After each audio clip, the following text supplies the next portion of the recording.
Yay! We have Drew on the show. I'm not even going to intro this. It's Drew Droege. Hi, y'all. Hi, Drew. How are you? I'm great. How are you two? Extremely good. Very happy that you're on. But you had to look at yourself to say that yes, you're good. No, but I'm good. No, I'm good but sweaty. Extremely sweaty. Great. I don't know if you were checking out your tan or I don't know what. Yeah, I didn't know what you were looking at. No tan yet. We're trying to work on that next week. Okay. But it's studio light, and it's very hot, and I just showered, so it's like, you know, when you shower, right afterwards, you get extremely hot. Oh, that's my current phase. Forever. Yes. Yeah. Exactly. Well, I just did a workout this morning, so I'm sweating from a much grosser place. So we're just gonna sweat together, and you know. Do you find that the more you work out, the less you sweat, or the more you sweat? Because opinions seem to be divided. Yeah. I feel like I sweat more, but it's good. Like I feel like my body, when it starts to know that I'm about to. I used to do hot yoga, which was, I used to do the Bikram before it was, revealed that he was this cult leader and whatever. But I used to go to the hot yoga, and it would be 107 Fahrenheit. So I mean. That should be like 40, I think. I'd have 35. No, I have to check. Insane. And they bake you in the room, but you get to your body will walk in the room and immediately get drenched in sweat, and it's just you start to train. But also it gets rid of the toxins quicker. And I actually like sweating. I'm not a usually very sweaty person, so when it happens, I enjoy it. So I mostly just sweat for this show. That's true. That's actually true. Yes. It's good. It means you're doing the right thing. Your body is rewarding you, cooling you down. Yes. And I have some flamingo water to go. Oh. And I have a skull. It's just water. Wow. That's so much better than mine. I just have a basic margarita glass with water in it because I'm living a wild afternoon. We probably might get some drinks later for dinner or something. Oh, sure. Yeah. What are you planning on drinking today? Oh, when I got this beautiful thing. Oh, and the skull mug. Yes, exactly. It's plastic. It's horrible. Yeah, it's very. No, we'll show you. The quality is absolutely terrible. Oh, I love it. But yes, please. I immediately did a drinking party with my partner, like red wine from like a plastic cup on Halloween. Oh. It was amazing. And you drop it on the ground and it just bounces right back into your hand. Yeah, it's just whatever. It's just like because you really don't want to lose that mug. Oh, absolutely not. The Halloween horror mug. Exactly. It's very precious. But I guess we should start with Chloe Sevigny. I think I'm pronouncing it correctly. Sure. I pronounce it differently every time, so it's, a little bit. You're pretty on the nose every time, I would say, but Chloe Sevigny. But where is she right now, do you think? Oh, the real Chloe Sevigny or my insane Martian yours time traveling weirdo? One, both, or they're one and the same. Oh, well, it's so funny because I've been doing Chloe for almost 20 years now. I did her on stage in March of 2002. So this coming March will be 20 years that I've been doing her, and we've been aware for like 10 years now, I think. Yeah, what'd you say? We've been aware for about 10 years, I think. Oh, okay. Because the first YouTube video was like 2010. I believe so. That's probably right. So a little bit afterwards. A little bit after that. Yeah, it was just a thing I was doing on stage, and the first night I did it, it bombed horribly, and then I did it another night, and it went well, and it was really up and down. Like I never knew. It was definitely not like my hit. It was a weird offshoot thing that I would kind of do on stage, and then Jim Hansen, my friend, came in and said, "I want to make these videos," and so that's when that sort of took off. But who directs the show? The segments. Who directs the Chloe? He does direct. He directs. He edits. He finds all the images. He does my outfits. He is the reason that he absolutely is like responsible for all the doors that have opened for me because of Chloe. And I love the outfits too. Oh, he's everything he's is everything is just on incredible. point. Just, yeah. and he'll take like really sort of normal clothes and we'll just button them or fold them differently or just dress them weird, like pull things way too high or too low and just or shoot things oddly just to make her like more bizarre and interplanetary. But you know, for 20 years I have gotten messages from people like about the real Chloe, like, oh my God, I'm at a restaurant. Chloe Sevigny's here. Oh my God, Chloe's here. You got it. And I'm like, it tells me where not to go because I don't want to bother her. And like, I don't have like a bounty on her, which I'm sure she feels that like for 20 of her years, like there's some weird guy in LA that's been putting on a wig and claiming to be her. So, you know, I sort of purposely stay out of her life. I mean, she had a baby last year or 2 years ago, and a lot of people were like, you need to do a video about having a baby. And I'm like, no, because I don't want to make fun. That's a wonderful thing. I'm thrilled for her and her partner. They have a child, and I don't want to. That feels too personal and strange. And the Chloe that I've created is such a bizarre offshoot, and it's become my own character. So so the real Chloe I would imagine is working on some insanely cool indie project, or she's in the basement of the coolest DJ's studio listening to the best music. I meant this as a compliment and not as a stalky weird way, like weird stalky way, like because I totally get what you mean. Because if you did like, oh, I am Chloe Sevigny and I am I don't know impassioned by bébés, like it would be kind of weird, like too much too private. Yeah, and people mean well, and they have obviously really good intentions, and they like the videos, and they're like, hey, look, here's some news about Chloe Sevigny, and it's like, that's cool, that's great. I actually, I've watched her in things for the last few years, and I genuinely forget for moments, it kind of flashes as I'm watching, that it's this thing that I do, because I can sort of enjoy her. I just saw that series, We Are Who We Are, that she is on a military base, and I'm watching it, all 7 episodes of it, and then totally forgetting that it's like this giant part of my life because they're so separate to me. Yeah, they are. Yeah, I mean, I can imagine. I've never met her. Have you met her at all? I have met her. We met once, and she years ago, right when the videos took off, and she was really nice. I was super awkward because I had never thought what I would say to her when I met her. Because I was doing it on stage to look at the timeline, if it has been 10 years off and on before the videos, so I had done it for so long, but it was so underground, like nobody knew about it. It was not it was like people, I would do it for like 100 people a night at a weird thing. And so when the videos took off and they blew up really big, really fast, I had not like figured out like, oh, I'm actually going to meet this person, and like I actually have to interact with her.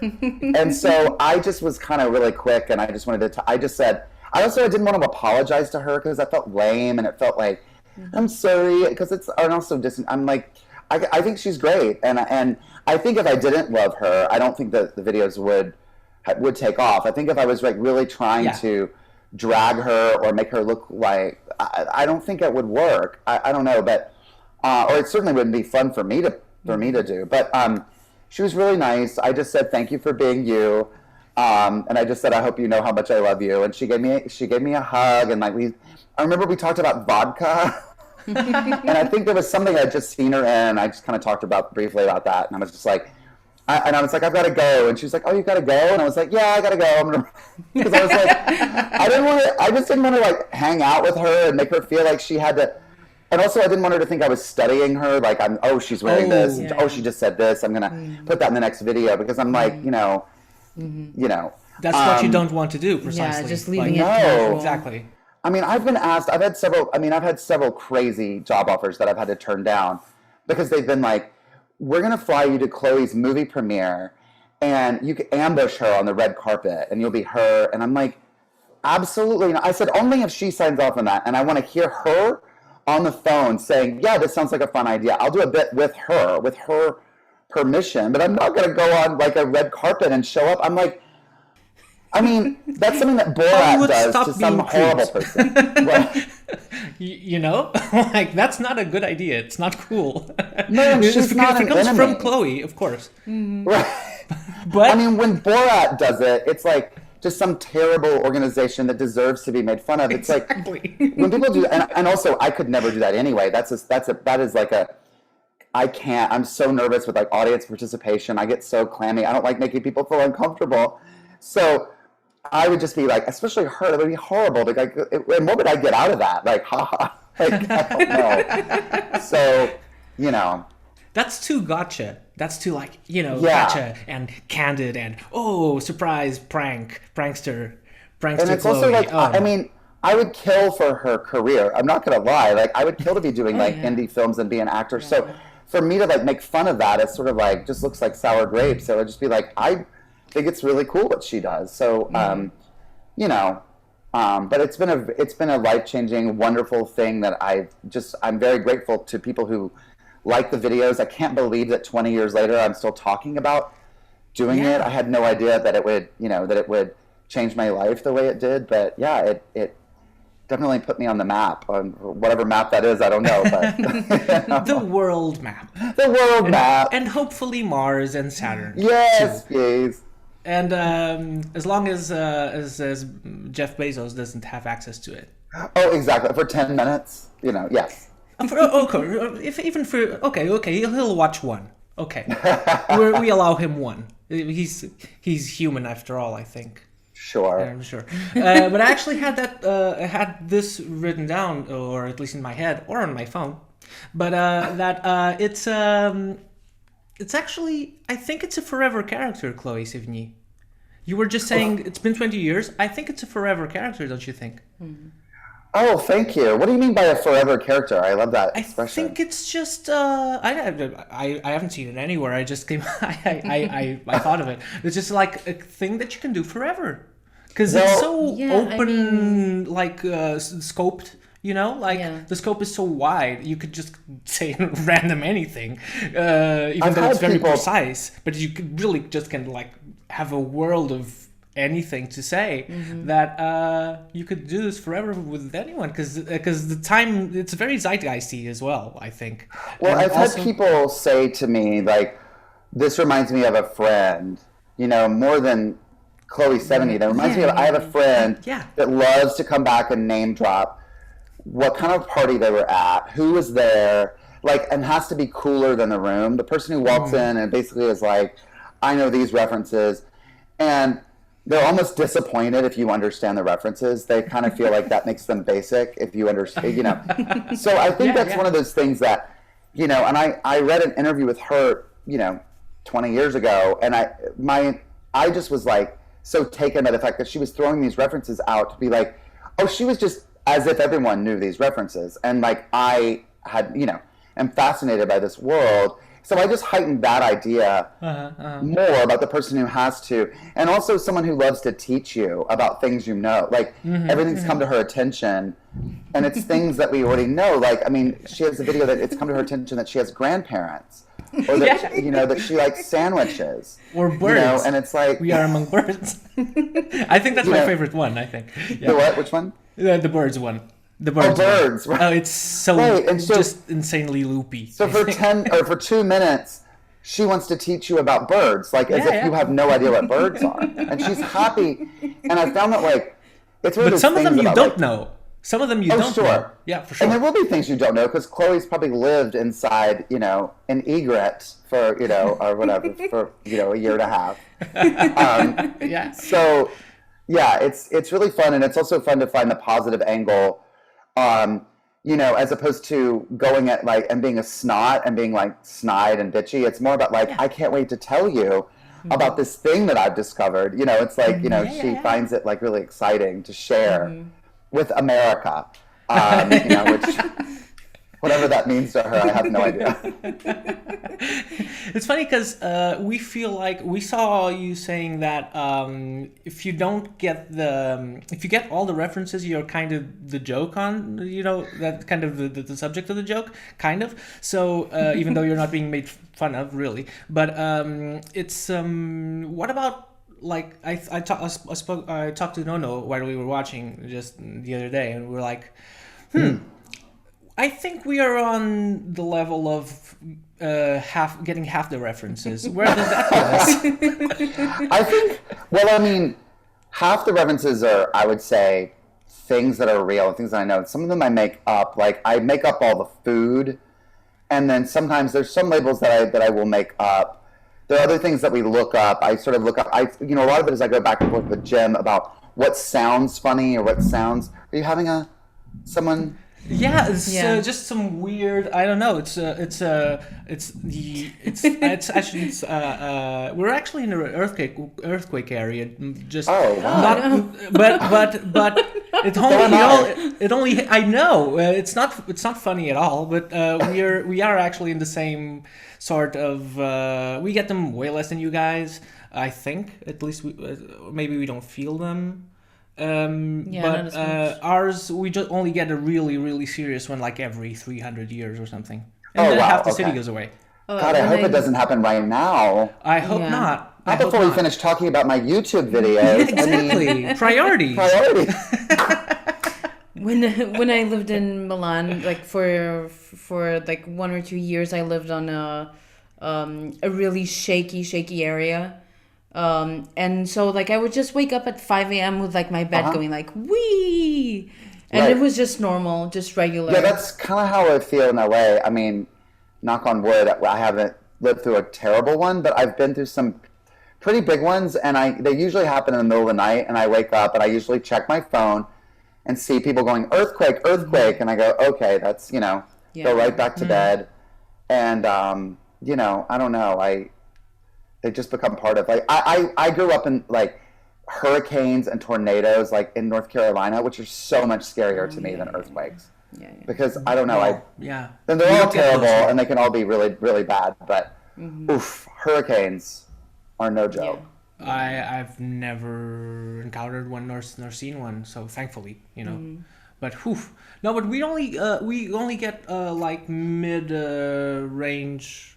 Not mid-range, like low-range Richter scale things in the middle of the night as well, and then some people felt it, some people didn't. But we live on top of the metro station, subway station. So sometimes when friends come from cities without subways, they come to our house and they're just like, earthquake. Right, you're like, no, it's just like a train. No, just a train.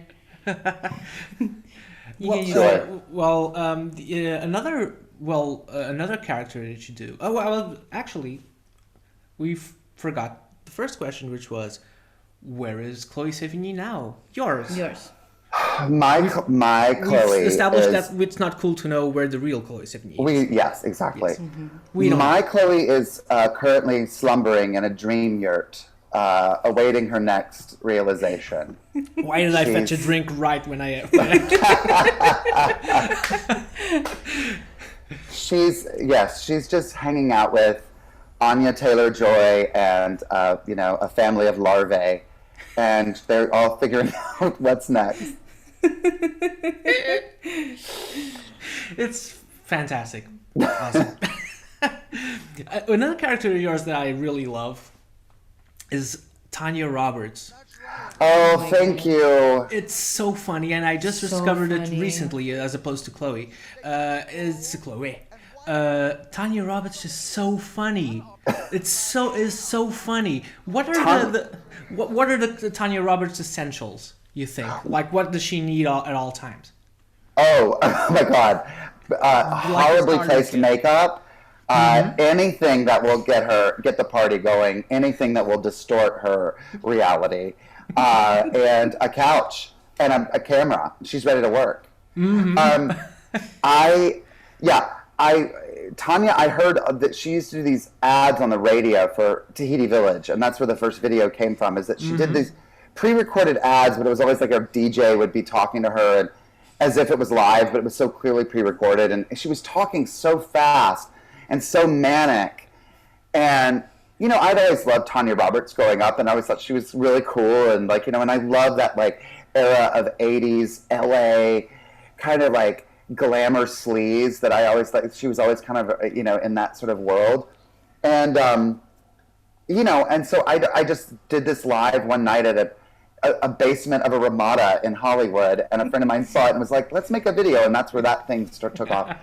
And it's just like Chloe in the sense that like it's not really Tanya Roberts. It's just I was just going to weird... say it's not Tanya Roberts at all. Yeah, I mean, I'm proudly terrible at impressions, and I don't really care that like I don't.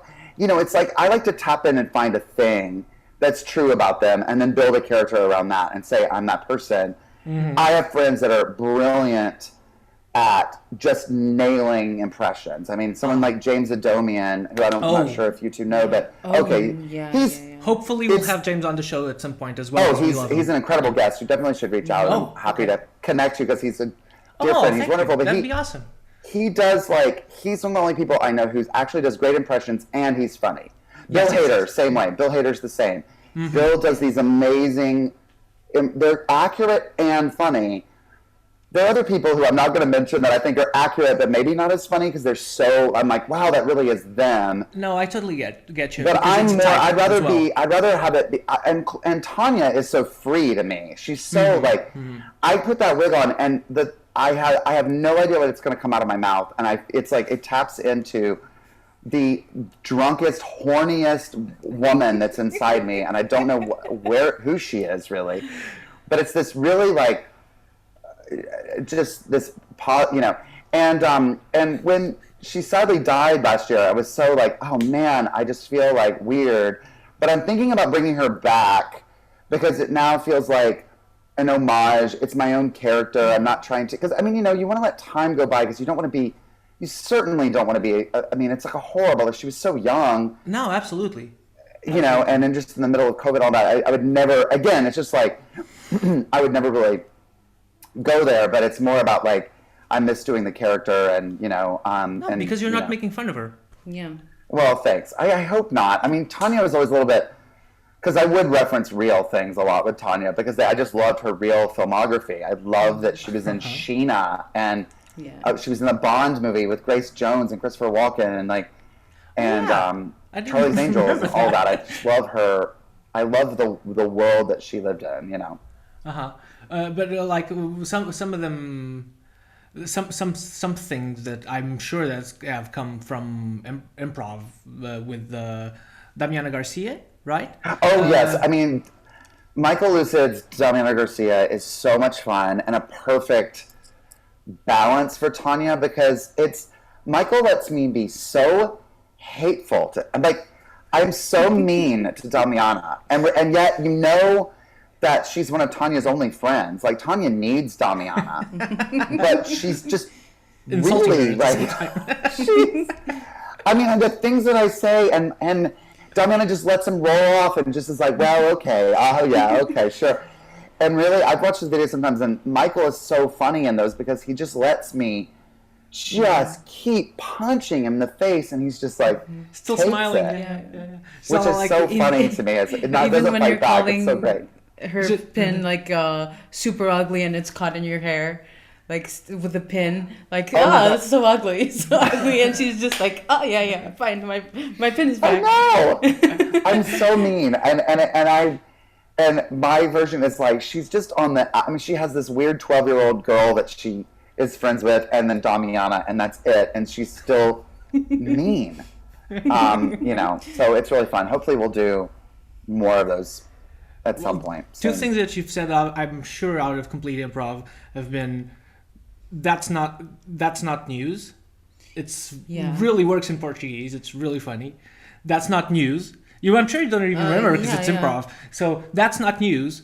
You said like when the brooch thing was the brooch. The brooch was it? Yeah, the brooch? I said pin, but the pin. The pin. Yeah. Is it a brooch? Yeah. Okay, so that's not news. And another thing which is. As a reply to an insult, it's amazing. It's amazing. That's not news. And I'll absolutely steal that. It's so mean. It's just really like we've always known this about you. Yeah, exactly. That's not news. And another one is you were drunk and said like, "Mine is yours." It's so funny. Mine is yours. What's mine is yours? Said mine is yours. It's so good. I'm going to keep those. It's just so, I love it. Mine is yours. Kind of like, when the RuPaul one, that's like z as well. I forgot. She had hers. Oh, right. She done already hers. had hers. Yeah, Exactly. It's really it's just hysterically funny. It's so wild how things take off and become like catchphrases, because I mean Drag Race has got so many that people now say, and they become part of the vernacular. It's really strange, and a lot of times it's things that are just offhand said, and then you don't even remember, and like, oh wow, people are like saying that now, Yeah, for sure. Obviously they're sniffing around for catchphrases.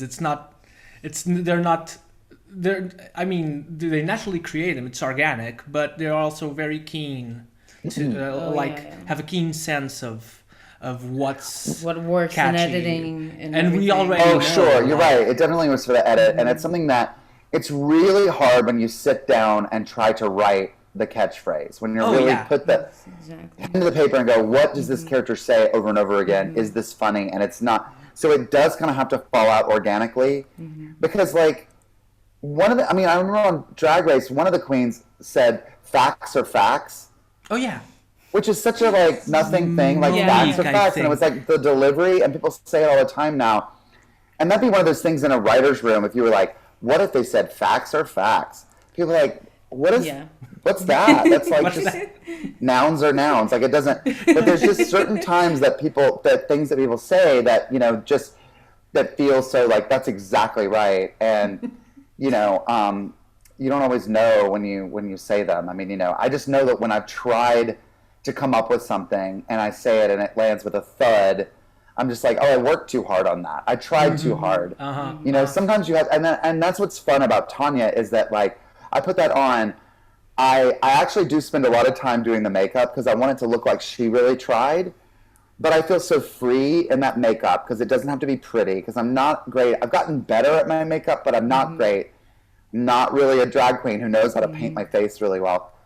So with Tanya, I could just, be a child. And then and you feel free. And the lesson, I think, is just to go, say whatever. I mean, it's like what I've been teaching, and I teach improv, and it's like I say to people, just say whatever comes out of your mouth.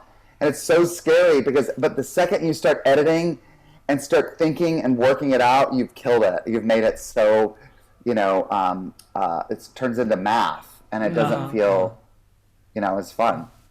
Whenever we talk, there's I speak of catchphrases, I always remember the state. You remember? Oh my gosh, my favorite! I love that show. I love the state.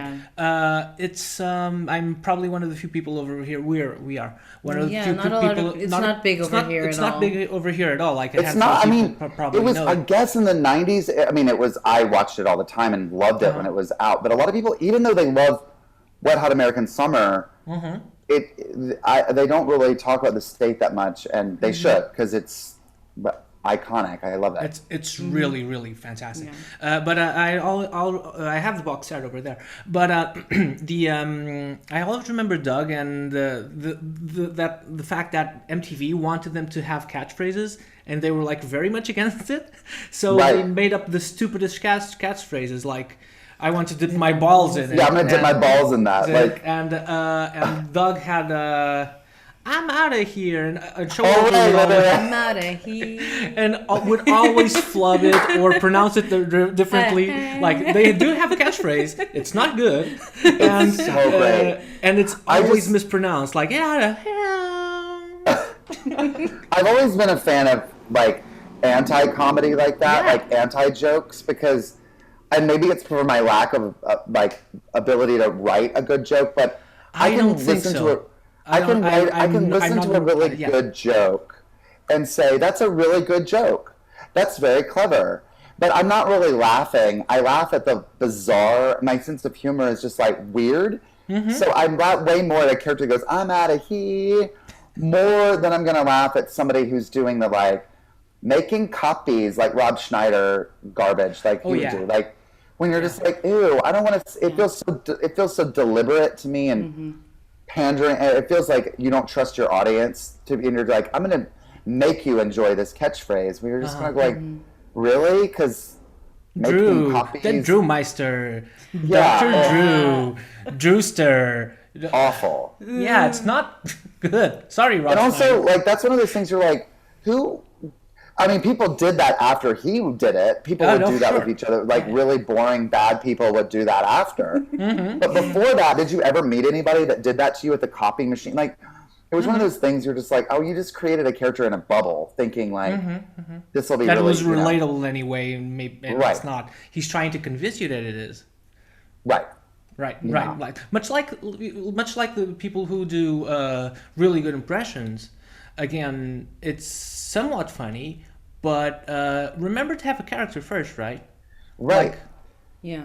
It's much funnier that, like, you do Chloe like bad shit insane, like that makes no sense and has no relation to Chloe Sevigny. Or for instance, we just spoke about James Adomian. James Adomian went on to do did the Sheriff of Nottingham. Yes. Oh my God. Who had barely any relation to the Sheriff of Nottingham. Just like of course. an extremely horny person. So yeah, it's much funnier to have that instead of like just a very precise. Even though he did Walt Whitman, we've spoke of this on the show. Yeah. I didn't know. I've never seen him do Walt Whitman. It's on PFT's. It's on Paul Tompkins's.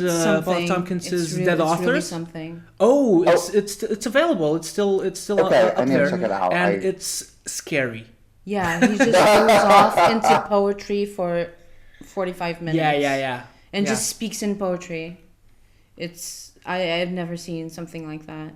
He's next level. He's incredible. It's insane. It's insane. Well, you have awesome improv. Like, I mean, we've heard you on Lauren Lapkus's with special guest. Oh my God, that was so fun. Thank you. God. Just loopy, and you guys are just clearly just making each other laugh. I had the best time with her on that. It's just so fun to just be like, all right, let's just go for it. Here we go. It's my favorite thing to do. It's improv can be so scary, and I really only remember it when it's bad. Like I remember shows that I've done when I'm tank and I'm terrible. And when it's good, I just remember like that was fun, I had a great time. But it has an ability to, it's just, you throw your hand in a bag of snakes and you're like, I don't know what's gonna happen. But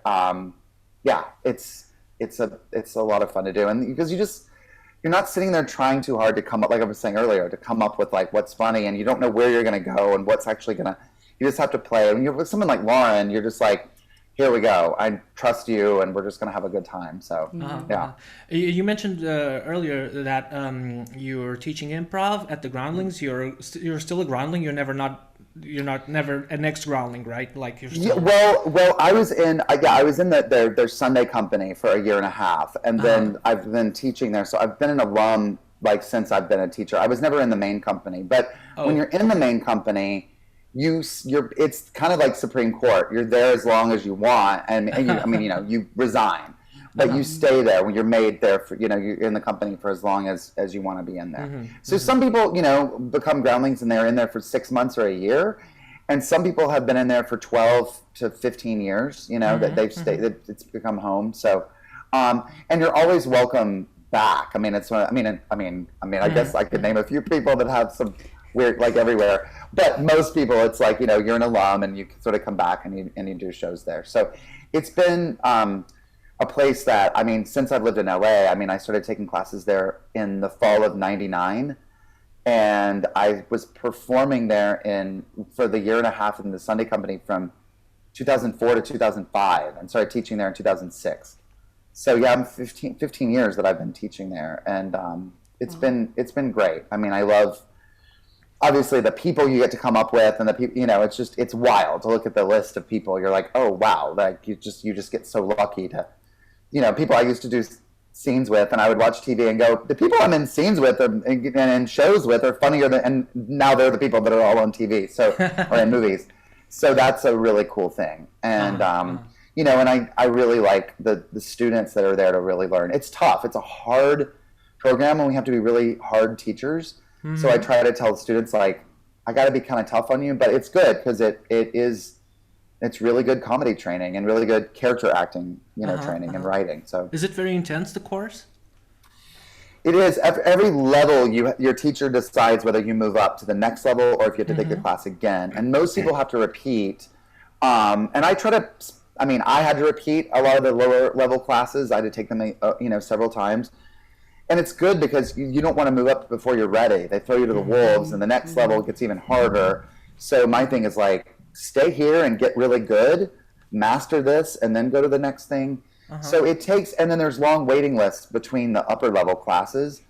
So I was in the school longer than I was in college. I was in the school for 4.5 years, and I did Sunday company for a year and a half. So, and that's the Sunday company. You're putting up new material every single week on a Sunday night. You're putting up new sketches, and every 6 months you get voted on whether you get to stay in it or not. So it's a very, you're constantly throwing material up there. But the best training that I still use to this day, like just my ability to do quick costume changes, to write quick ideas, to throw things away. Like you spend all this time, and if it doesn't work, you just throw it away, and just not be too precious about anything. And so yeah.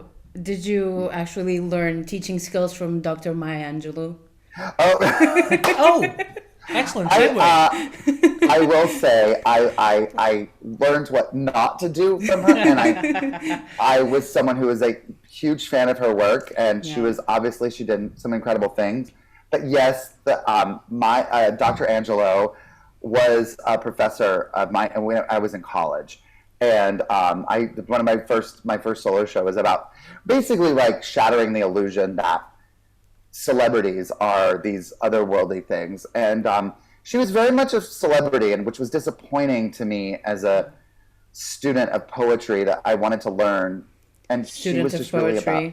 You are? Yeah. I studied awesome. English and German literature. Yeah. Oh, cool. Who are some of your favorites? Oh wow. Well, think about that. I did media studies, which isn't that far off, really. It's lots of linguistics as well, but not literature. Yeah. But oh wow, that's a tough question because I have like severe ADHD and I can't remember anything. No, I totally. And also, when you're put on the spot, you're like, Johnson Quinlan. But I know, and most of my favorites are like Chekhov and Nabokov and Camille Pisania, who is Portuguese. He's Portuguese, yeah. Goethe, I love also. Sure. Yeah, so there's a huge list, but like it's so many that my brain is not checking in. No, I totally get it. I love that though, and that's great. And I went to school to be an English major, and I thought I would just do theater and acting on the side, and then my English department was so many. Basically, it was just so hard, but it was also like a bunch of old dead white guys and it was just like read these giant things and write papers about it, and there was nothing creative about it. And I don't know why I thought I would go to a liberal arts school, and because I was like, well, I want to make things. Like, not that I think I'm Goethe, but like I want to be able to be part of the creative force, not just reading it and analyzing it and breaking it apart. Academia really puts you in a place of teaching, and repeating what you're taught. Others' ideas and never allowed to come up with your own. It's also critical in a way, and it sort of takes. It's the thing when I was thinking about like when I don't remember who said this. And I'm going to butcher the quote, but basically it's like you see a beautiful butterfly in nature, and then there's someone out there that's going to stab it into some styrofoam and study it. And like kill its life and explain why it's all those colors and all those things, and to some level, I'm interested in that. Like I want to know. But another thing, I'm like, you killed the butterfly. I'm like, let the butterfly just be a butterfly instead of being like, here's why we like that, I think why I like teaching improv is that it's so creative. I'm basically looking at my students and saying, hey, you two do this, and I'm trying really hard not to put my take on it and say, you made this, you did a scene, let's try to make what you're doing better. And that's what I like about teaching versus saying, no, it has to be this.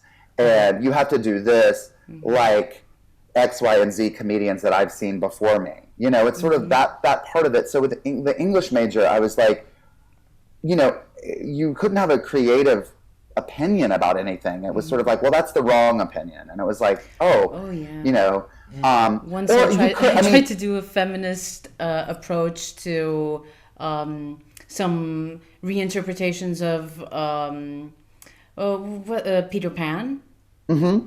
And like analyzing time and gender and whatever. And my teacher was just like, I'm not a feminist. You have a 4 out of 20. The first time I failed in my life because my teacher was a misogynist. Well, yeah. And a woman, I think. And a woman. Oh, you know what? Sadly, I hate to say I'm not surprised because that's, I mean, as a gay person, some of the most homophobic people I know are gay people in their own way. They don't always call it out that way. Yeah. But they're the ones who will be like, you can't do that. And it's like, oh, you're gay. It's like, and women can be really rough. I can't imagine really like, I'm not a feminist. Yeah. Like literally saying that phrase. Who says that? Exactly.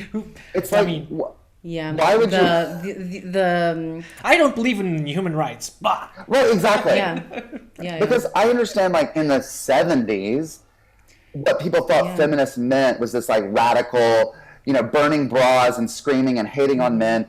We've learned in the last 50 years that being a feminist is being a humanist and saying I want women to have equal rights and women are wonderful and women have a lot to offer, like basic things, nothing like groundbreaking. So to say like I don't believe in that. I didn't even go into like gender neutral territory. Like I'm non-binary. Like I didn't even go there. I was just like standard like views of like feminism and gender and no, not allowed. Isn't that wild? And also, I mean, Peter Pan is so fascinating because so many women have played that role, that the role of Peter is like usually, because I mean, I think it's just the acrobatics and the athletics of it all, but it's a very interesting character. And the physiognomy as well, I think, of Peter Pan is very. The physiognomy is very, like morphologically, very slim, very, you know. Yeah. Yes. There's been a ton of women who have played Peter Pan. Right. That's what I mean. I mean, I think more women have played that role than men. I mean, at this point, I think I can only think of like Mary Martin and Kathy Rigby and people like it's always like that sort of, you know, didn't Brian Williams' daughter who was on Girls, she did the live version of it. You know, it's like I don't watch. I don't watch. Yeah, but I just feel like it's, I don't know. And also, read my paper and give me an F if what I wrote doesn't add up or doesn't equate. But just as a blanket, like I'm not interested in that approach. Yeah. Exactly. You know, that was. I found that a lot, and so when I ended up switching over to the theater major, which was really scary because where I grew up, nobody does what I do now. It's sort of like, it's like, it felt more creative. It felt more like you're going to come in and you're going to direct plays. You're going to be, you know, there was just more like so in there that right? Yeah, and I don't know. I just sort of encourage people to be creative, and the only reason I have anything going is because I created my own stuff. I wouldn't just sit around and wait.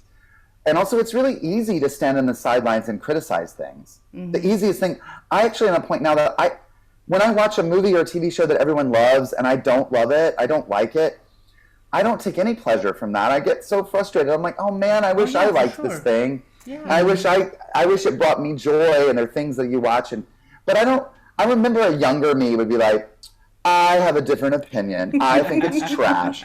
And I find that's so easy. Like you can look at anything and go, I don't care for that thing. And it's like, when you do care about the thing, it's so much more interesting. Yeah. Or you do have a different approach and a different angle at something.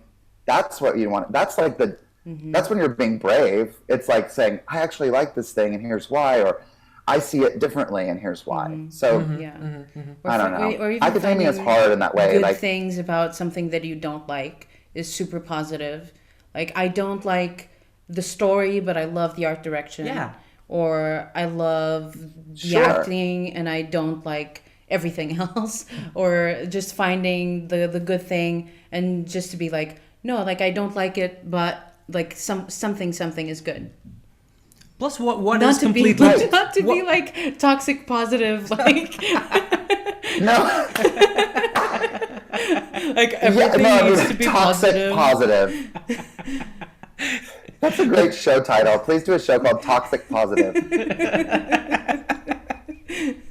Actually, now that you're saying this, like I've always seen Made of Things as, because until very recently, until we relaunched it, we mostly did musicians because that's what we had access to when we love music, and so we're not exactly on the route for when we're not on the route for comedians, because the comedians we like don't come to Portugal, so or are very, you know, very rarely in Portugal at all. So it's very rare. Subscribe to our Patreon. Yeah, subscribe to our Patreon. Now we're Patreon whores, and now we sell ourselves for a buck. Yeah. So we can go to like London and LA and go to festivals and like. I would love to come to Portugal.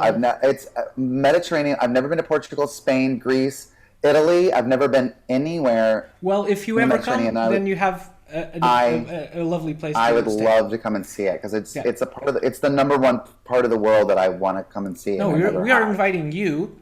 If you want to come, we'll hook you up with everything. Yes. Yeah. There you go. But no, it's true because of the Patreon. Because it's I was joking because it's our Patreon is very low, but everyone's doing it now. But because of Zoom and because of this whole pandemic, now everyone's accustomed to doing Zoom calls and stuff. So it kind of made sense. It's something that I've always wanted to do on Made of Things, and it's really good. And once we can travel, the plan is to have support and go visit places in which like our favorite artists are playing. So, but as I was saying, so that's the point of the whole Patreon thing. But and us being able to eat, and then of course, that's also good too. That's also good. But I was saying that because of the creative approach, I've always seen like Made of Things as somewhere where we can talk seriously and we can have serious subjects and we can talk about art. But like, I'm not really interested. It's not really journalism. And I come from media, so I've done journalism, but I'm really not interested in the truth. Like, I don't think art relates to truth that much, and I'm interested in art more than the truth. So I'd rather much just muck about with people because I think that's more truthful than them speaking about. Yeah, I was gonna say that maybe that is your truth versus. Perception of other people of what the truth is, you know? I'm less interested in what musicians have to say about what they think about their own things, because it kind of speaks for itself, right? Yeah. Like obviously narrative art forms like comedy or acting and stuff like that have more of a textual. This is extremely serious, but more of a textual, more of textual content that can be analyzed or thought of or spoken of or explained. But like kind of music, like you know, it's basically you get it or you don't. You know, even though there's a lot of explaining, and I believe in music and the logics of music theory and knowing about music in order to understand it better, but at the same time, it's like you either like it or you don't, you know. So it's like I've always done Made of Things in this way, like not necessarily. I'm tired of like I'm saying like a lot, but I'm tired of like the same questions all over all the time. So I try to have like stupid approaches and make people creative in their answers. Yeah, that's basically what I do. So it's the same. That's what I'm saying. Like, it's trying to get a different angle to like make the blood flow, the brain flow, brain blood flow. Brain blood flow. Well, I think too, like, you can learn about with art, any art, you can learn about it for the rest of your life, but ultimately everyone's opinions are valid for themselves. So like. I can listen to a song and go, I love that. And you can explain to me why it's not as good as another song. But what I like. With comedy, what makes you laugh?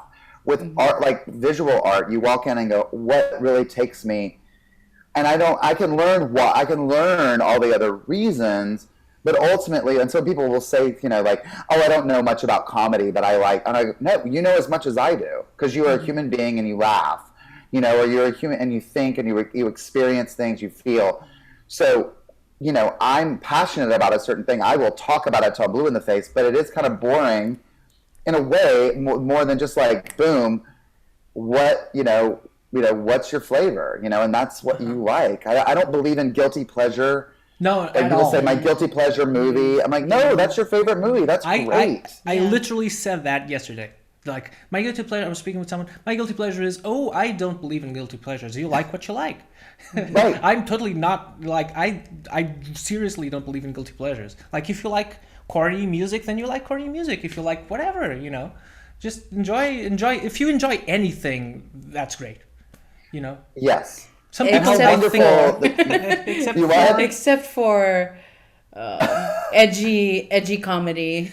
Oh, sure. Like, that says more about the person than the art, I think. Yeah. You mean like just horrible shock jock people? Like, yeah. Oh, yeah. That is completely not valid, and we do not endorse it. Well, oh yeah. Well, I mean, true. If you, it's true. My thing is, I mean, if you punch down, if you're about like, your comedy is about othering people, then get the fuck out of here. I'm not into anything you have to say or do. And a lot of it is like people who are just angry, like, and stupid. I mean, like, and they call it comedy, but they're just they are hateful, and they want to take it out on, so. Plus, I feel like it's a lot of people that were stuck in a certain sensibility of 2001 to 2004, I think. That was, like, very en vogue at the time. Like, edgy and stuff like that. And then people forget that the edginess was also Tom Green being, like, absurd. And then who wasn't necessarily very aggressive. But there's a lot of this, especially in Portugal, I think. Like, you wouldn't be germane to...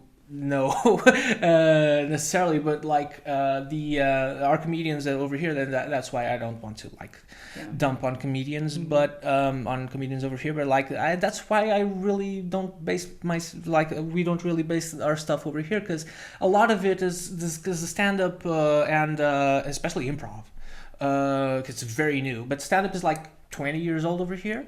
Really, it's very. Oh wow! Yeah, it's very fresh. It's very fresh. I mean, very new, very young. Portugal was in a dictatorship until the mid 70s, and right. somehow we got delayed by 20 or 30 years. Because the practices are and we're catching up right now. Yeah, we're catching up. It's slow. We're perfectly democratic now, but it's like.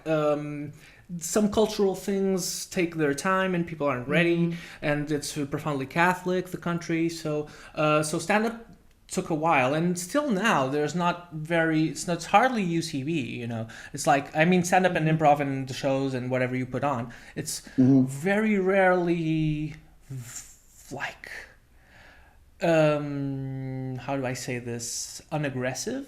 It's just like a lot of othering, as you said, a lot of insulting fat women for some reason. Oh.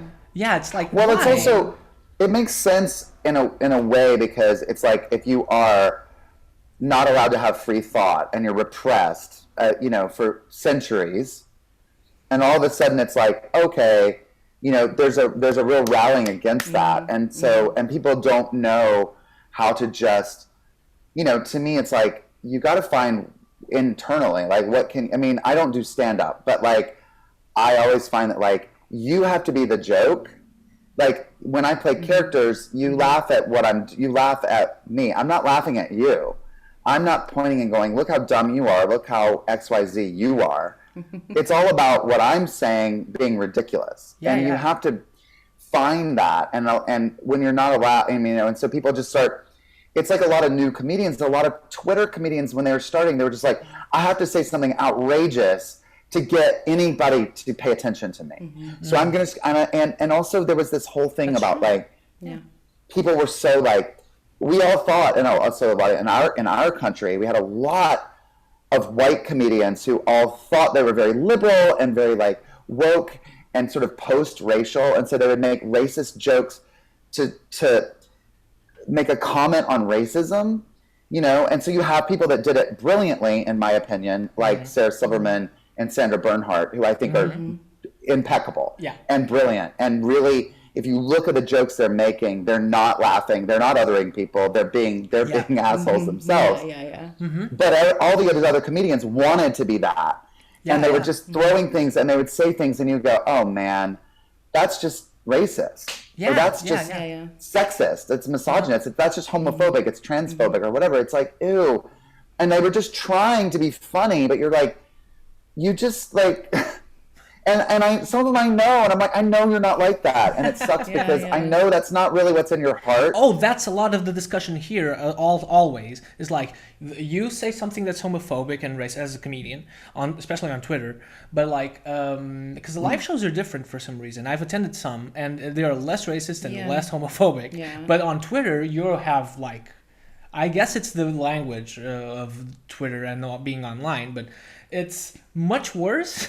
And because maybe it's what you're saying, so in order to be like, I don't know, I guess retweetable or something, or trend or edgy in some way. But a lot of the discussion is like, from actually the actual comedians is, and we have a very specific comedian whose name I'm not going to say, but who says that a lot. It's just like, this is comedy. If you don't get it, you don't understand that I'm doing comedy, and it's like, and this is not what I believe in. But we say like, well, you're saying it, dude. You're the one saying it. You're still actively saying it. Still actively being propagating the homophobic ideas. and misogynistic and it's intolerant. not a joke if you're punching down. If you're punching down, it doesn't. But he's a great you're guy. But I'm a great guy. You're inciting violence. You're inciting your audience to hate those people and to other those people. And you have a responsibility. If you're in front of 100 people, or if you have 1,000 followers on Twitter, that's 1,000 people that saw you. You put that out in the world. And really, like I said, I have laughed. Things that Sarah has said that are so like, oh my God, I can't believe she said that. But you really are like, it's so smart.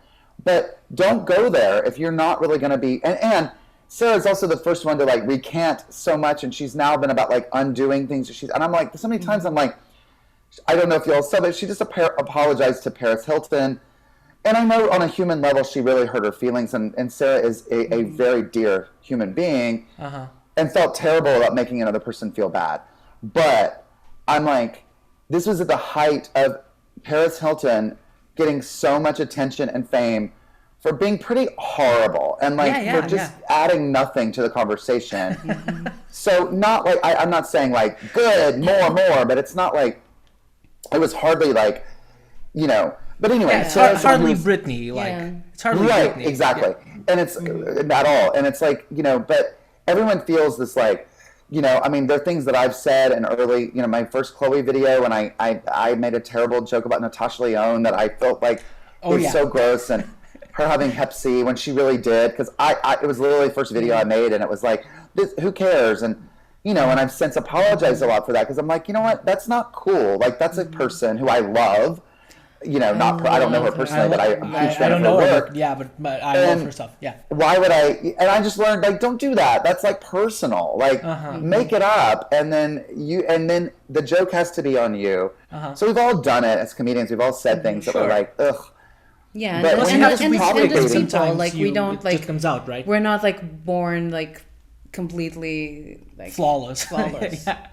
So unless you're the ones. So just like acknowledge, apologize. Yeah.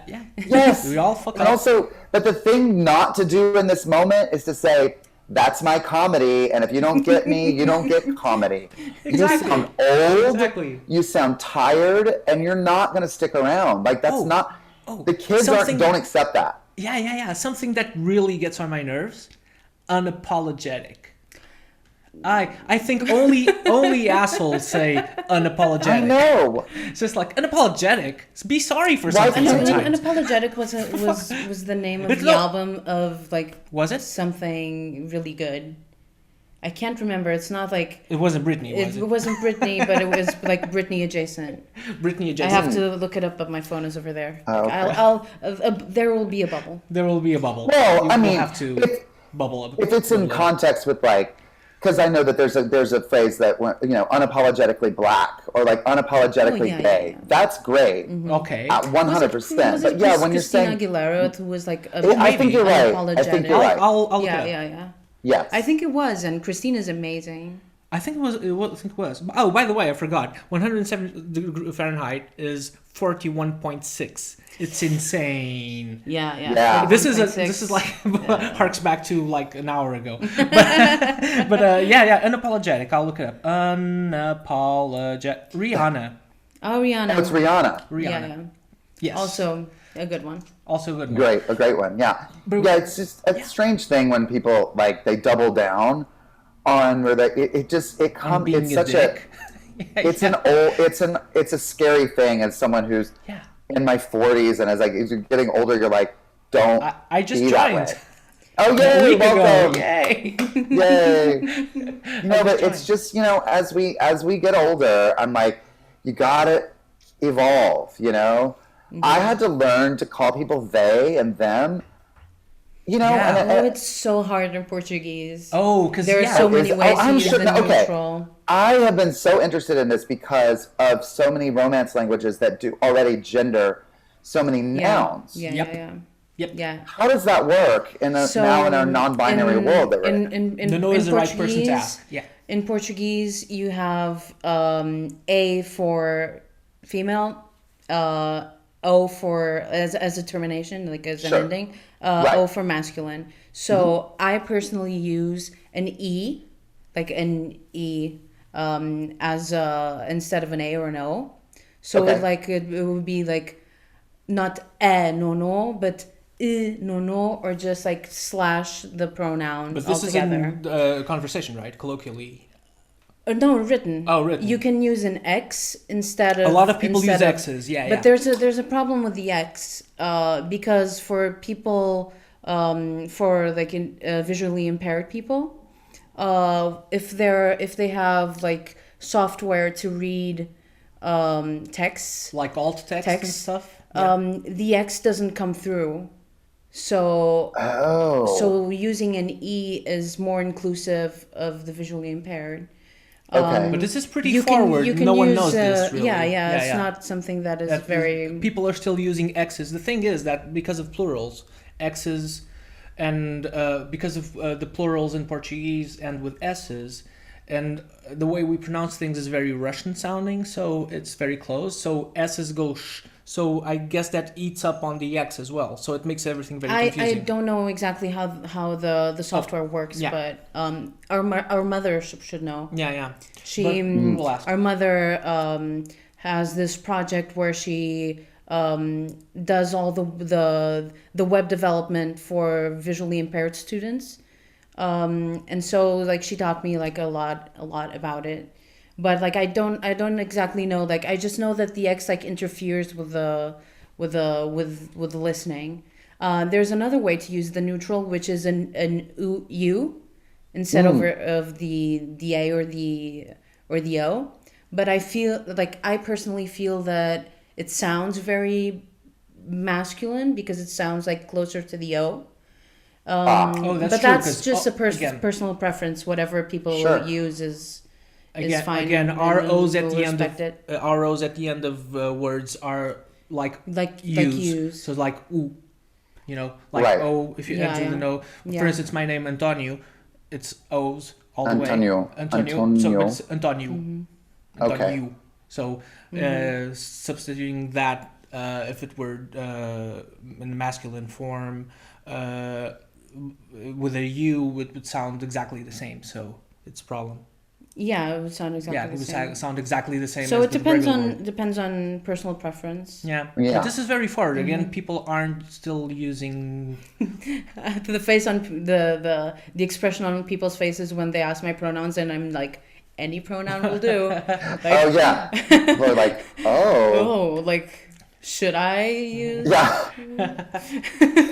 But it's fine. Yeah, it's so. I worked at a Brazilian restaurant in LA for several years, so I definitely heard a lot of Portuguese, and I love it. It's so beautiful because it feels like you were saying Russian, which I think is so interesting because it was always like Because Brazilian is different. Brazilian is a lot different Brazilian sounding, but Portuguese, not written.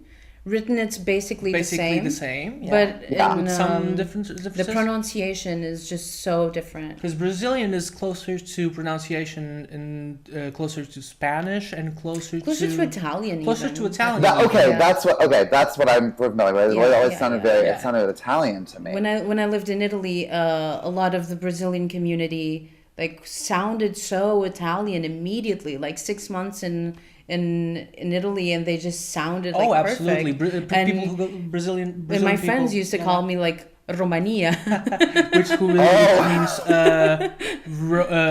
Romanian. Romanian. Romanian. Because they thought that I sounded Romanian. Also, sounds like Eastern European. Yeah. So also, interesting. Romanian people, Romanian language and Portuguese is very similar sounding. Yeah. So Romanian people come a lot to Portugal and learn the language in like a month. Yeah, because it's very similar. It's a Romance For some reason, they're also. very far away. Yeah. Yeah, I used to know that. I used to know that, but like linguistics has been so far away from me now. I don't know. It's fascinating to me. Is like I just always like love like hearing the different languages because I did a play in Romania. It was about the Ceausescu revolution in the late '80s, and we had to speak Romanian for a lot of the play. Like it was probably because it was all about like this, and so we had to do like it was like and so I remember like sticla cu vin este pe masa. Like we did like the bottle of wine is on the table. Like you're kind of saying these like things that are like lint trap in my brain. That sounds accurate, but I have no idea. But that does sound very well pronounced. That's like, that was a minute ago when I did that. But like, I'm always curious because in all you give gender to nouns. Like, like cat is female and, certain things, it's like, and different, and that's always so interesting to me. And I know it's not like people and it's not about their gender expression. And I know it's kind of crazy to be like, oh, we can't, it's different, but I'm always curious about that, like how we, put so much emphasis on learning gender. German. A lot of the explanations for the genders of the words, like the gendered words, was very like, the moon is masculine because something, and like it would be the exact opposite in Portuguese. Like the moon is feminine, but like you can invent a reason for like for attributing the gender to it. But yeah, for instance, what you said like gato gato. I'm sorry, cat, gato in Portuguese. O gato. So that's masculine. The masculine cat. So it's gato, gato. Or for instance, you said people, pessoas. That's feminine in plural. Persons, but personas, more or less. Okay. So actually, that's a good segue for a segment that we now have, which is I've done this with Paul and Janie and with Lorraine, and now we're going to do this with you, which is Portuguese express. Blah, blah. I just flubbed the. This is very. My mouth is dry. I'm sorry. Portuguese expressions that translate poorly into English. Okay, great. This is actually a great segue. So, estou feito ao bife. Oh, I love that one. I haven't consulted Nônô on these. Yeah, these are just a surprise to me too. These are always a surprise. So, it translates to I am made at the stake. I'm done to the stake, done baby. To the stake, done to the stake. I'm done to the stake. Yes, which means to have a problem you can't escape from. So it's like estou feito ao bife. I'm done to the stake. Oh, great. I'm done. I've had it up to here. I'm in trouble. I'm in trouble. Yeah, it's okay. I'm in trouble. It's really so not like I'm done with this. Screwed, it's more like it's really my goose is cooked. Yeah, I love that one. Okay. Is it? Yeah, my goose is cooked. My goose is cooked. That means like, I'm done. I'm in trouble. Who knows why? I'm done for. My goose is cooked. My goose is cooked. I'm done to the steak. Like the steak of beef, not the steak like. Oh. It's meat. I'm done to the steak. Like I'm very turned well done into. steak. I'm turned into like. Yeah, a charred I've turned into steak. meat. I've basically been ground into meat. That's it. Maybe. Oh, I'm going to be sliced or something. Yeah. Maybe. We're just like, yeah, you just ate me apart. I am Yeah, done. yeah. I am just raw meat. Or like with the schnitzels and whatever that you have to pound the Yeah. meat for like an hour. Maybe that's it. Maybe That's that's it as well. Even though we don't eat schnitzel, but we do Pommersteak sometimes. Yeah, yeah. I guess. And If I used to they're have thin. a rabbit, and I called her Beef. It was Which means steak. I decided when I was 18 that I would one day have a rabbit named Beef. Which is masculine. Which is masculine, and it turned out she was a little girl. So even better. And so it was a beef. That's very relatable. A bifinho. Very A Beef. bifinho.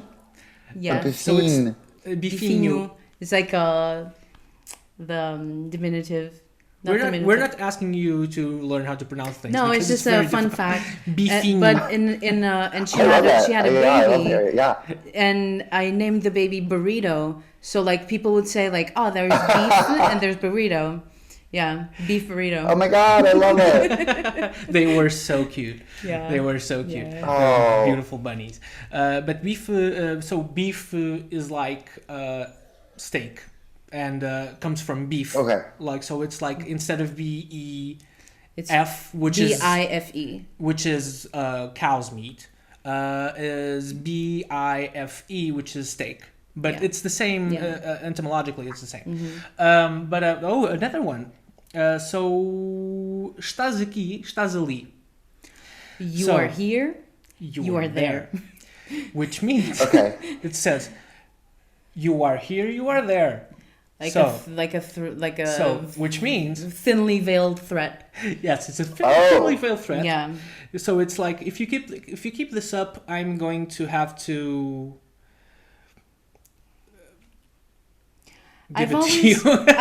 I've always kind of heard it more like estás aqui, estás ali, and like estás aqui, you're here. I'll give you a slap like so hard that you'll be over there. Oh. Yeah, I've always thought of it like like that. I've seen people say that it's a slap, Yeah. but I've because it's so thinly veiled, I don't think it ever comes to fruition. Like the I've only punched Nazis. Good for you. Yeah. Nazis. I don't think I gave them a warning. Nazis, you're You here, don't have you're to. there. Yeah. No. All Nazis, you're here, you're there. Only punch Nazis, people. Yeah. That's Punch right. Nazis all you want.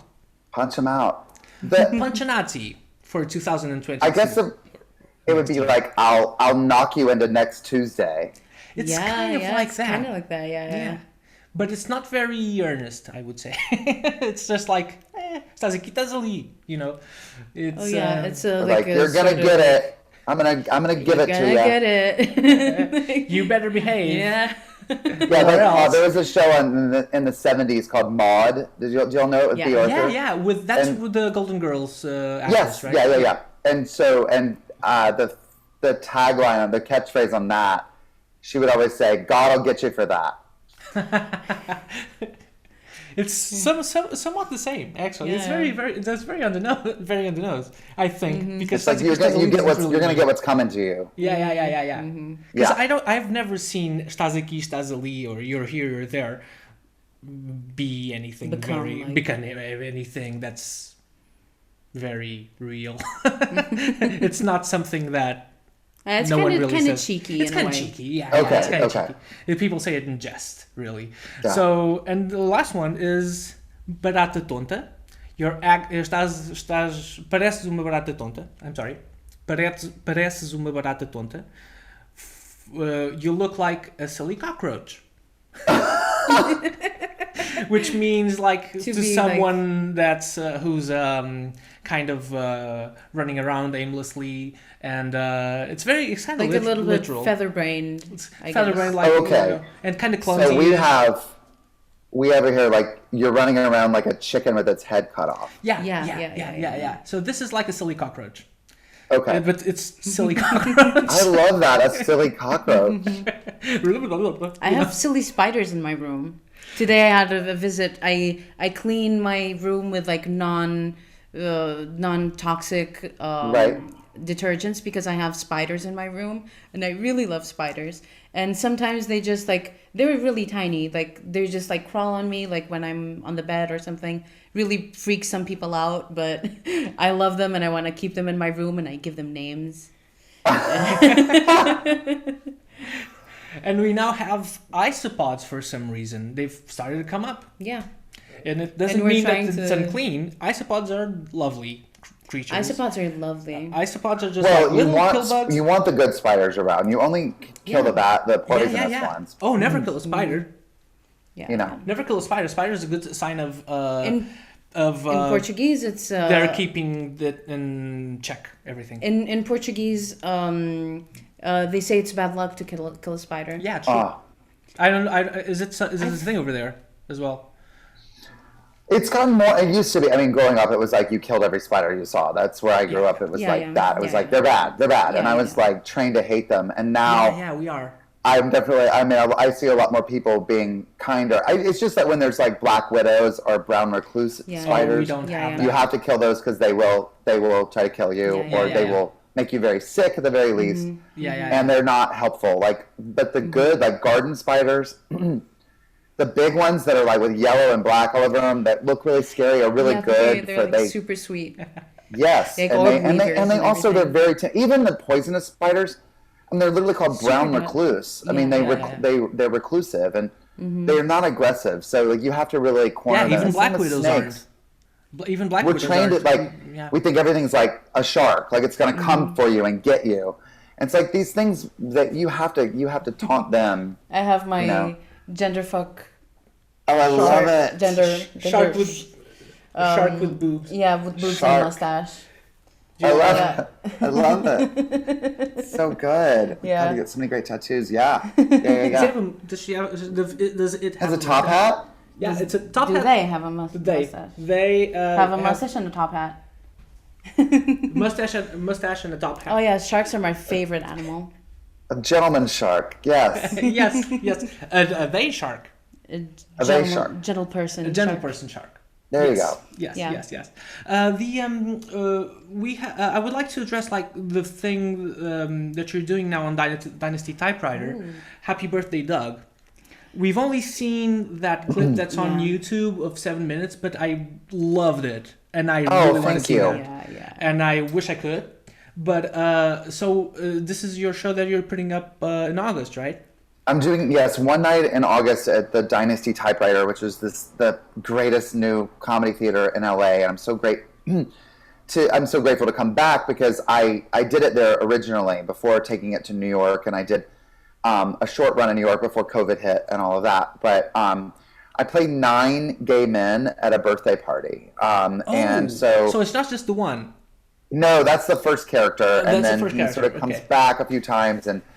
So I'm actually after this I'm gonna have to go and work on it all afternoon and learn it again because it's August 5th and I haven't done it in a year. But it's basically it's Doug, the character of Doug's birthday, and it's all the people that basically get him alone and have their time with him at his party. And then I play a couple at one point, so I do the cheesy back and forth with the couple. Okay. He's visited by a ghost, like so. That happens, and then he comes out at the end. So Doug is the final character that comes out at the end. But it's a lot of it. It's about modern gay friendships and relationships. And I did a solo show before this called Bright Colors and Bold Patterns. Yeah. About which is also kind of monologue-y, right? It was also and I played one character talking to 3 other people who weren't there. On the eve of a gay wedding, and it was, and so for this one I wanted to do a gay birthday party, but instead of doing before the thing, I wanted to go during the thing. So it takes place during the party, and instead of being one character talking to multiple people, I was going to be all the people talking to one. That's so I just flipped this sort of idea, and it's really about like heading into your 40s and just getting older and sort of letting go of the people who aren't great for you, letting go with love, not with any sort of resentment or whatever, and also holding on to the people that matter. And I feel like, I've lived in LA for 20 years, and I used to have these birthday parties where I would invite 100 people to my party, and I don't know what I thought I was winning, but I would have people at the party who I didn't like, who weren't really nice to me, her weren't really, or I mean, that would be just a few people, but there'd be a lot that I just wasn't really like close with, and I never got to talk to anybody, and it never really felt like I was always exhausted because I'm trying to talk to everybody, and I was like, that's how LA was for so long for me. I was just so trying to get on everybody's radar, and I want everybody to like me, and I feel like you kind of get calmer, hopefully, in a way where you go, I want to hold the people in my life that really are important and matter and take care of them, and they'll take care of me. And if we're not great for each other, no harm, no foul, bye. Like, get out of here. So, I play a handful. The very first character, the one you've seen, is kind of a monster character that, like, he's an amalgamation of a lot of the first person who's going to run up to your own party, who you find out he wasn't even invited to the party. Yeah, 'cause some people just show up, right? Or at least not show up, but just manage to get themselves like adjacently invited.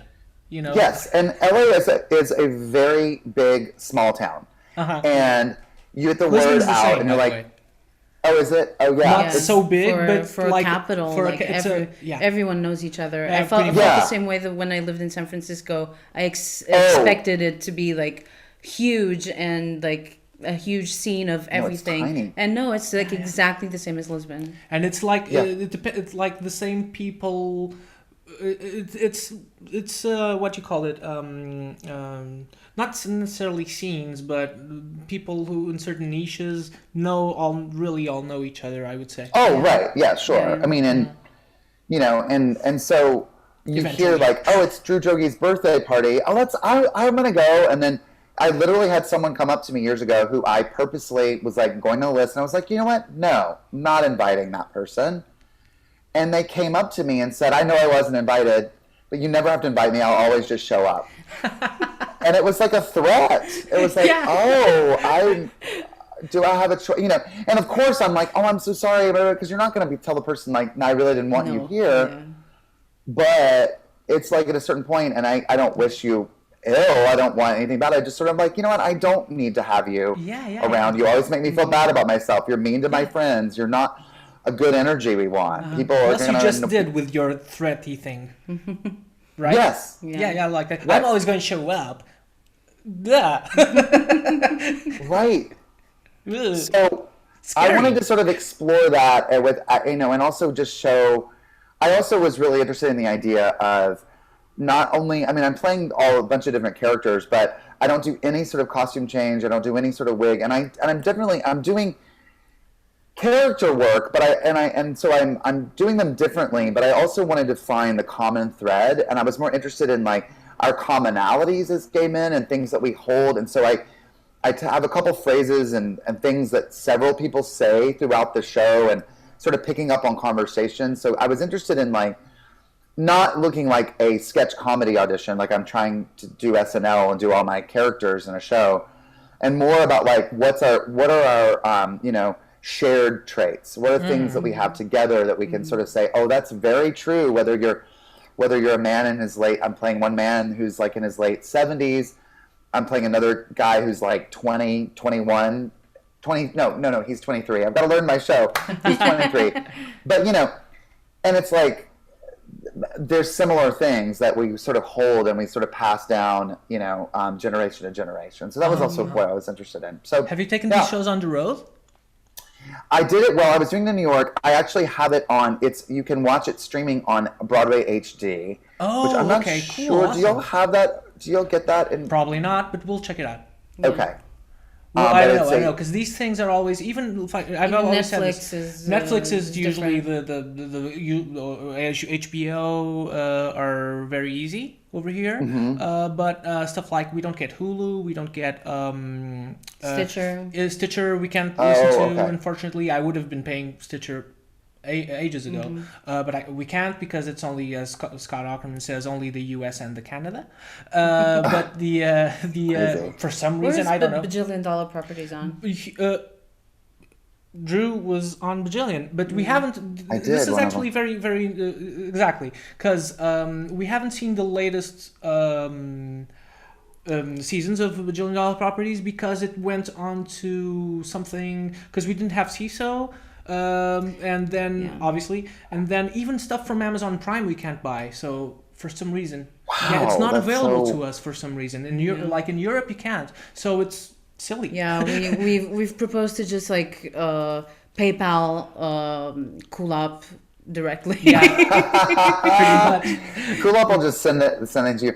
I'm not sure where. I would know if you said it, but Bajillion went to a smaller network. Yeah, I know.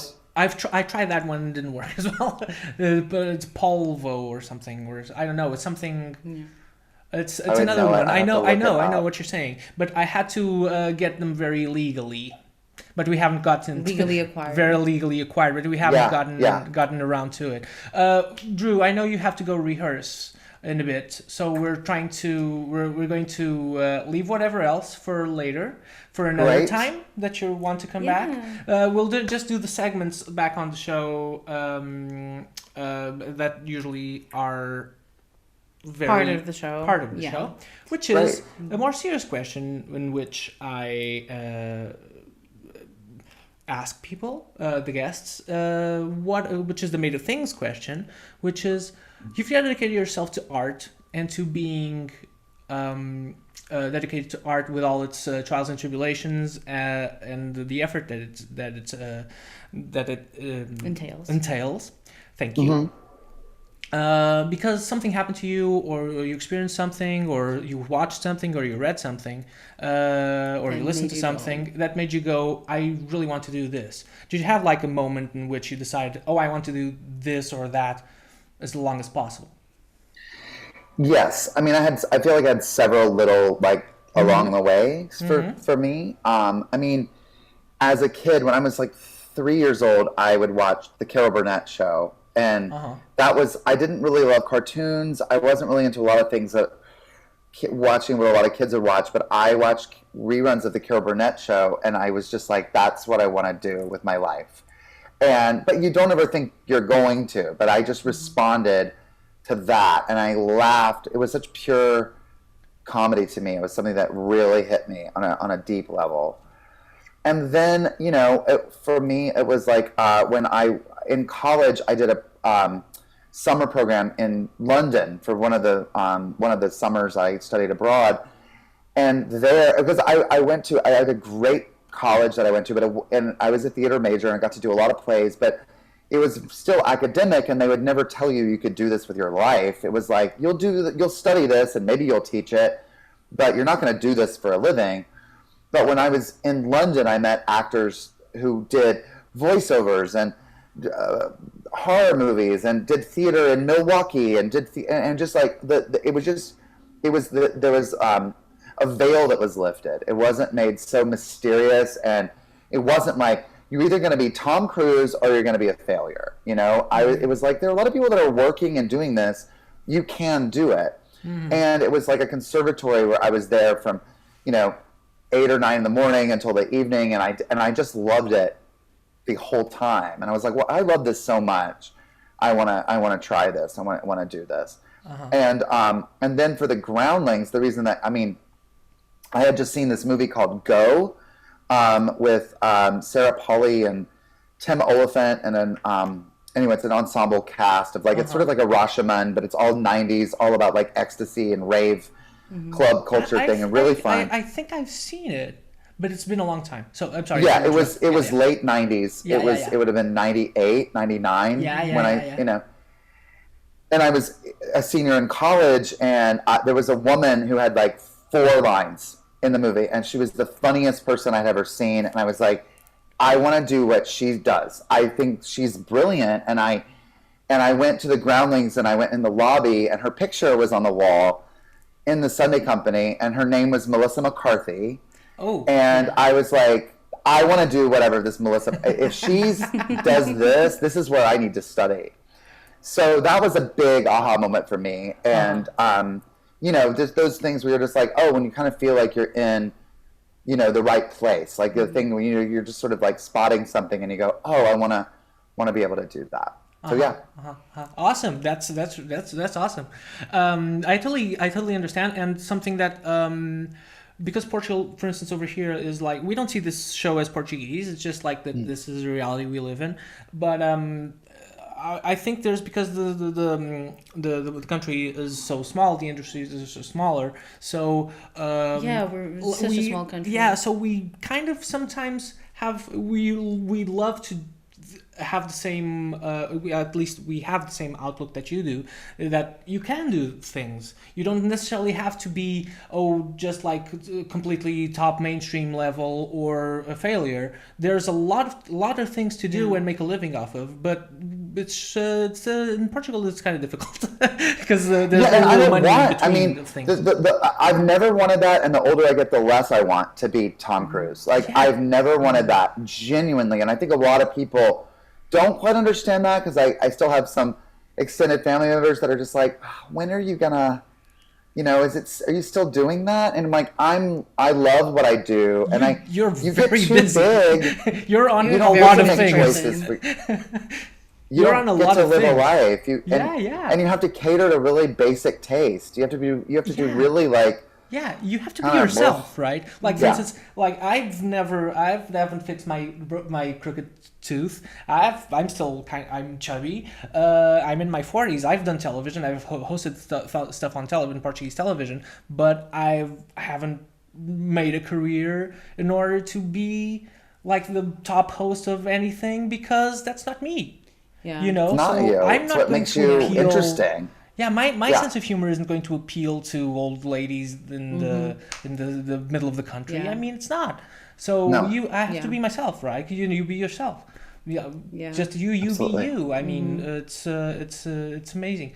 And UB40 last week. And I be 40 last week. UB40, red wine. I did have red wine. That's actually a band that this cup. I really don't like. Actually, Oh, they're horrible. I really dislike. I will tell you, I have a friend that whenever red wine comes on the radio, It's so I will annoying. record it and I send it to him because he hates it so much. He gets so mad, It's so and I'll annoying. go, and it's just that red wine. Ew. You want to know? It's up something? to you. Yeah. What? It's so, I don't know. It's kind of. I know they're not appropriating anything, but it's off. It's because there are. But it feels like they are. Yeah, because there's black people. There's people in the band. So I know they're not misappropriated. They're not appropriating culturally anything. So, but it feels like they are exactly. They're just trash. They're not good. It feels like they're being purposefully generic. I think it's really. You want to know something? I once had to go to a UB40 show for work on my birthday. So instead of being out having dinner with my family and stuff, my or God. my friends, I was listening to red wine, and I got out of there as soon as I could. Awful. I'm so sorry. Also, when you're in the tropics, I've lived when a you're great in life. like the way that the music, it's like I want like a pina colada, a margarita, and I love red wine. I love it. But I don't want red wine when I'm like on just jugs of wine on the Extra red wine. Pick a better cocktail. Exactly. What is Get this an wine? island It's too drink. red. I want to be in like a really like great conversation with like a great cheese plate and meat, and have like delicious red wine and in a quiet kind of chilly room. I don't want to be drinking red wine by the ocean. Yeah. Or like extra red wine that gets in your gums and like up your, like acidic, another thing. Like, okay, two last things. Okay, another made of things thing that is. Please name 3 things that you're made of. Ooh. Could be anything. Could be anything. It's. It could be physical or abstract, but it's very important, and it must be from the top of your head, and it will stick to you forever. Okay, stick great. with you.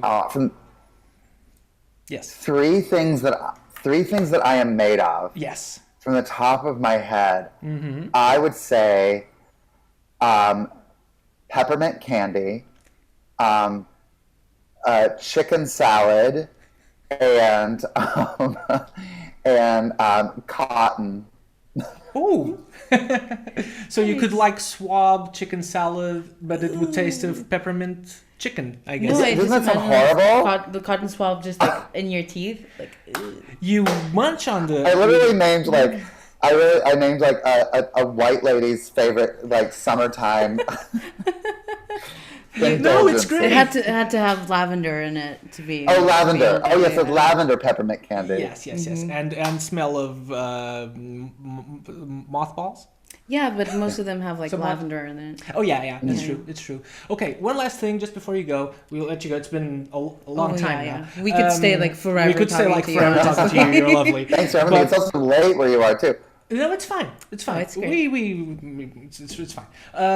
Just something that's completely selfish, because I have never done improv. I have no training in it. Never read a book on improv, but I've been listening to, and Nônô as well, listening to Earwolf shows and stuff like that for like 10 years now or something. So almost on a daily basis. So it's imprinted in our heads, and we don't know how to improv really, but we just started, and this is very on, because we've been kind of on and off performing all our lives, really, in some sort of way. But we have only like the slight notion of mechanics, and this doesn't, I do not mean to sound disrespectful at all, but we just started doing a comedy improv podcast in Portuguese. Unfortunately. Oh, great. So it's made of cerveja, which means beer, so it's made of beer, and we're trying craft beer, or just beers, several brands of beer. And I'm not going to explain the idea, but I should, because it's in English. So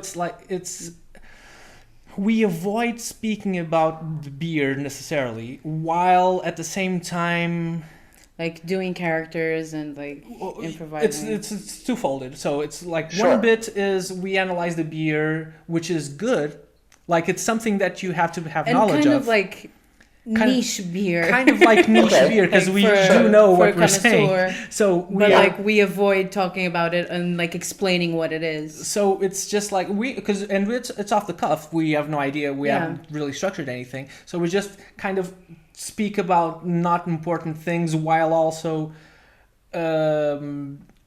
showing that we know what we're talking about. And so we're trying to annoy the listener, really.